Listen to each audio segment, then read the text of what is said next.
What's up, everybody? It is Matt from Electric All Wheel, and we have our XP 2.0 with us.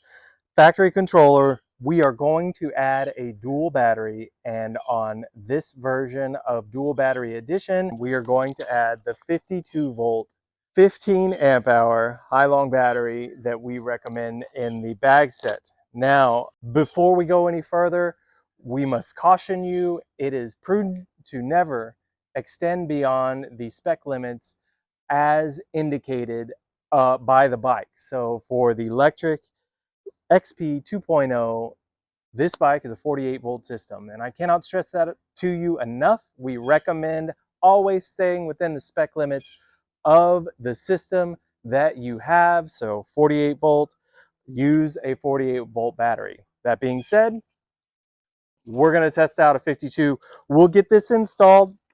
We're going to install it with an electric all-wheel dual battery discharge balance kit. This one has the T-plug adapters. We're going to do an internal install. I am just going to strap it. We'll run down to Dunedin. I'll put on the chest cam and then take a ride on this thing and let you see it. Future video will be 52 volt with the aftermarket controller and display. And then I think after that, we are going to say goodbye to the XP 2.0. Lectric has the One coming out, which is a commuter style bike, pinion gearbox, carbon belt drive system, single gear. So we're looking forward to that. We'll see how that goes. After that, we will do the XP 1.0 52, and then we will do it 52 with the installation of an aftermarket display and controller. That aftermarket display and controller allows you to go full throttle to 20, I think it's 26, 28, depending on your size and circumstance.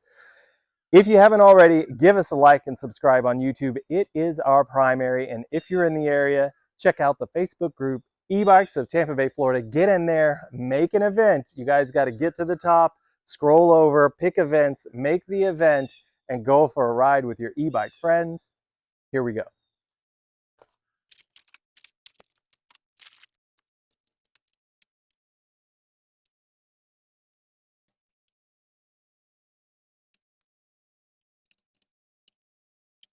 As you can see here, the connection inside the XP 2.0 is a Dean's T-plug connection. And that is your first battery connection with your kit. I'm going to go ahead and get a hold of this thing. There it is. And then I am going to take a look at my balancer. And as you look, you will see two battery plugs.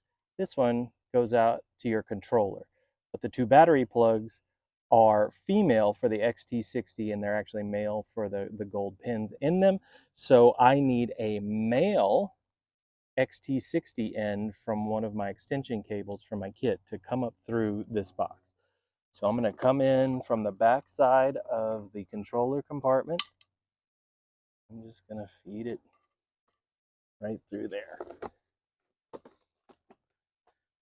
Now I have my balancer, and I'm just going to go ahead and plug in that cable and then rest it.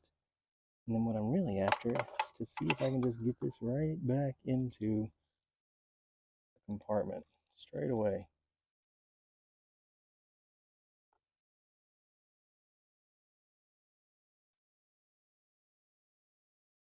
Now what I want to see is if my balancer will slide right over the top of that thing, and it does. It just slid right over the top of that controller. So I have slack here, but I know my two main connections are ready to rock. So I would just pull the slack out of this cable from the back, like so.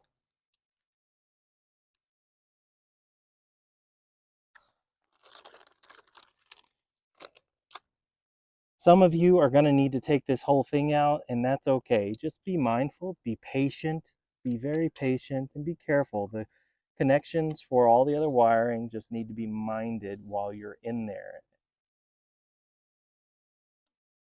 I need this, and then this one will plug. Once you get this set up, there's no way to really mess it up because there's only one way they're going to plug in.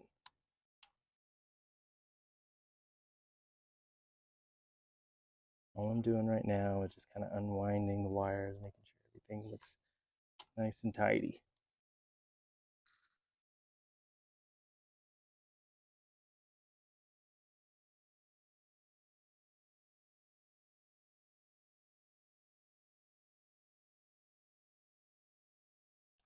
And then for this one, you have your plate, and you need the adapter for that. That's going to plug in right there.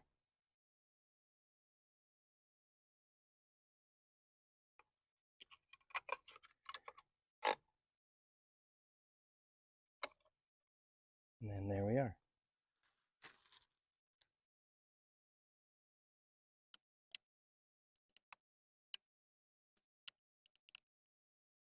Extra extension cable while it's open. And then just plug it in to where it came out of the bottom. We got that.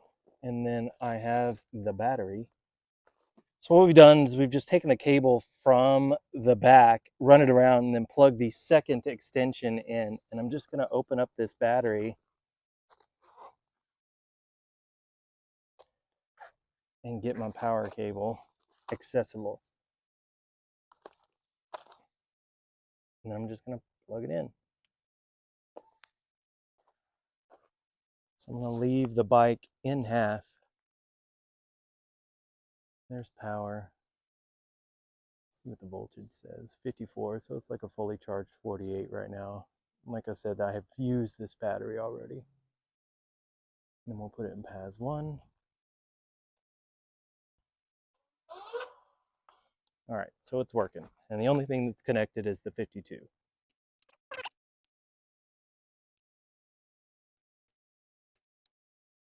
Perfect. What I'm gonna do now is close it, and that way I can show you guys the wire run up. Okay, so still have it plugged in like I did before.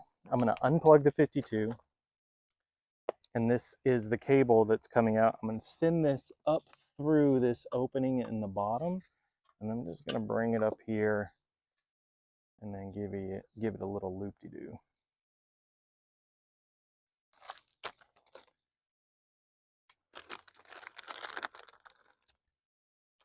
Take my zip tie, that thing pulled up,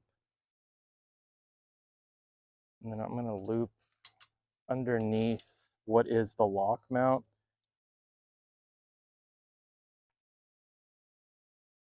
And then before the head of the first cable. That'll do. So before we do the install, I decided to go ahead and remove these bolts from the rack so we can do a long ways install. It just looks better. I'm going to be out amongst the people, so we'll take the time and remove these.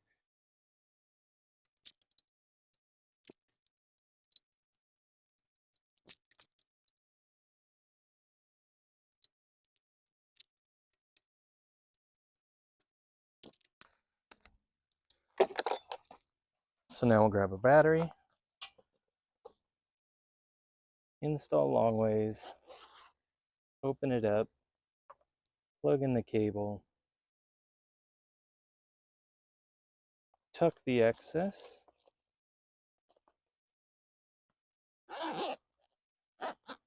zipper up, and then strap it.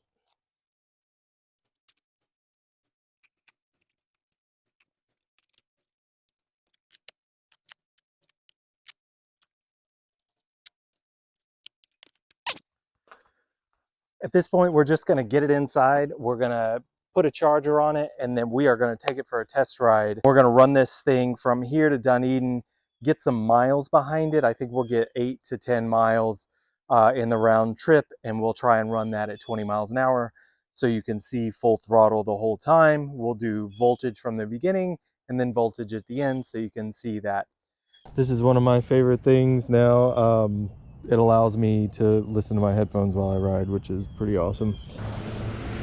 And then voltage on the bike is 58.9, and there's the battery.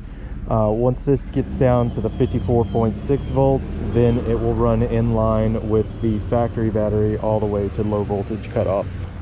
I'm gonna try and run speed limit on the trail and then throttle only because I'm lazy. We'll see what it does.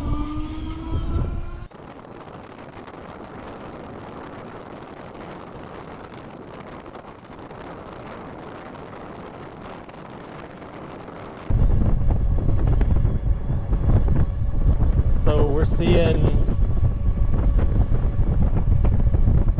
higher speed. I'm not mad about it. This is the top end of the battery, as it were, with a 48. You would often see an overage of 20, just over.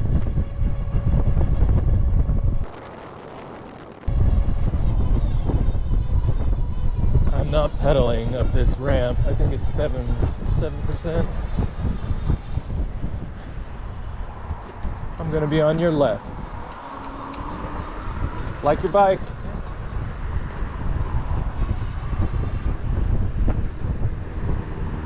I think maybe I should tell him about what we do. My name's Matt. I have a channel called Electric All-Wheel. You see this on my rear rack. We sell a plug-and-play kit that allows you to add a second battery. So it doubles your range. You don't have to open it up and swap batteries. Is it connected already? Yeah. I'm doing a test video right now. Oh, okay. So how much extended does it do? It depends on how big of the battery you want to get, right? Amp hours equals money, but equals range, right? It's kind of like adding a bigger gas tank. So do they make these batteries bigger for this bike?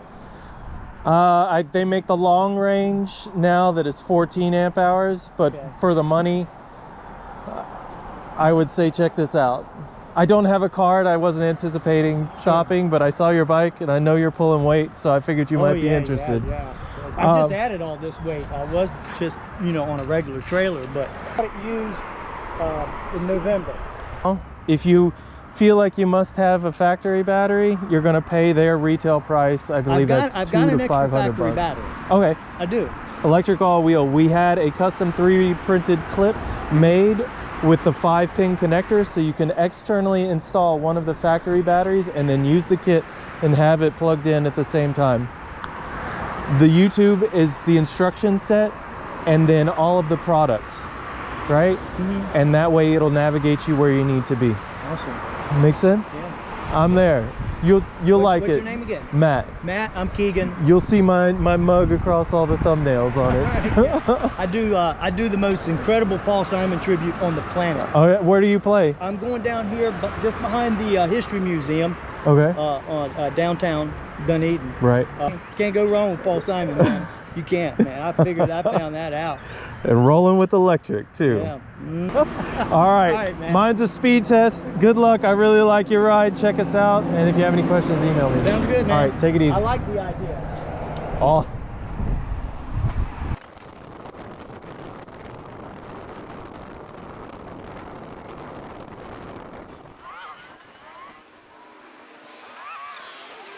He's gonna catch up. I go slow, man. I go slow. I'm not in a hurry.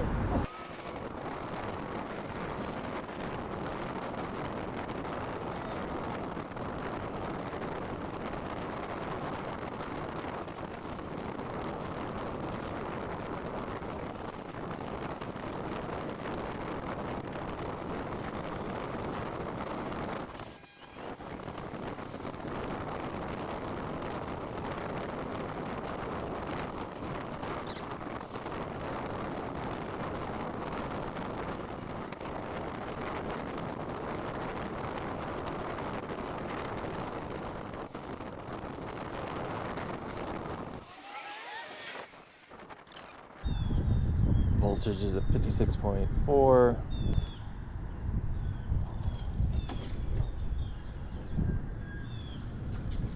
trip is at 3.9.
Some things very quickly so I don't get much heat loss. Let me run through this real quick.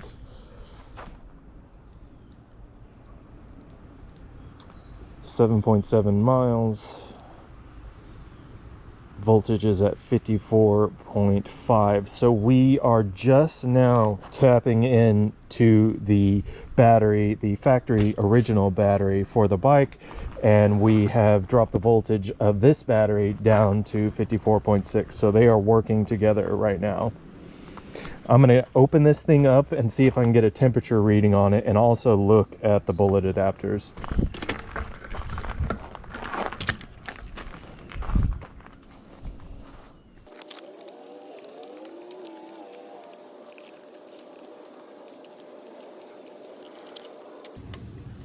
This, I want to see my phase wires.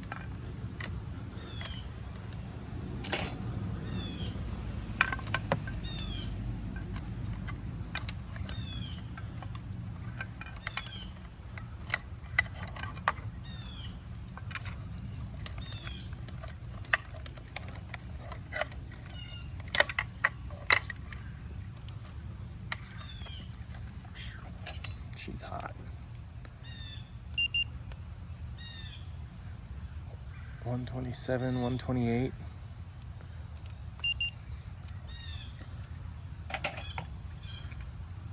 Let's see what the balancer looks like. 92, 93. So it's the controller that's the heating element of everything. I'm happy with the performance of the balancer for sure. These things look to be in good order. Nothing melted there. That cover is slipped a little, so we're going to need to pull that back. There you have it. We have finally done our test with the 52-volt battery, and I wanted to get you some range calculations for this setup, so here we go. 52 times 15, 780. Remember that number, 780. 48 times 10. So that's 48 volt times 10 amp hours is 480 plus 780 equals 1,260. And then we're going to divide that by the Mica toll constant, which is 25 watt hours per mile ridden at 20 miles an hour. And we're looking at 50.4 miles for the range on this bike at 20 miles an hour throttle only. Now you can see some of the variations in what we showed in terms of the voltage upon return, and also keep in mind that heat generated at that current output for that sustained duration of time. It was very hot, 128 I think we saw in there, and that was after 3 minutes of rest before I was able to open up the bike to see how hot that situation was. The balancer was considerably cooler by 30 plus degrees, and so we know that the balancer did well. The controller rocking that 128 degrees, but keep in mind we just put on 8 miles at 20 miles an hour throttle on a near constant, except when we stopped to talk to Keegan. So we're pretty happy with that. This bike got it done. Remember, our recommendation is to stay within the spec limits that Lectric has put out there. This is a 48 volt spec bike, and we recommend a 48 volt battery, but we have just shown you an instance of what will happen with a 52 volt attachment, and we're pleased. We just want to make sure that you understand the necessity of matching specifications.